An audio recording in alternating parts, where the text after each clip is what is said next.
How's it going? Justin here, bringing you another foundation repair tip of the day. Did you know that not all crawl spaces are made the same? Most have posts and pads, some have stem walls, some have 12 inches of clearance, others have 4 feet of clearance.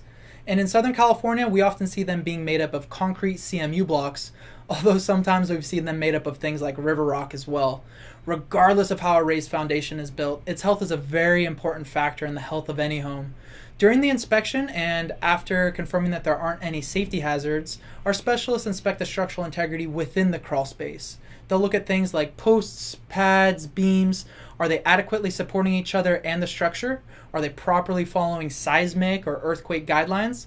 They'll also look at footings and stem walls. Settlement and heaving due to clay soils will often cause visible cracks in these stem walls and footings.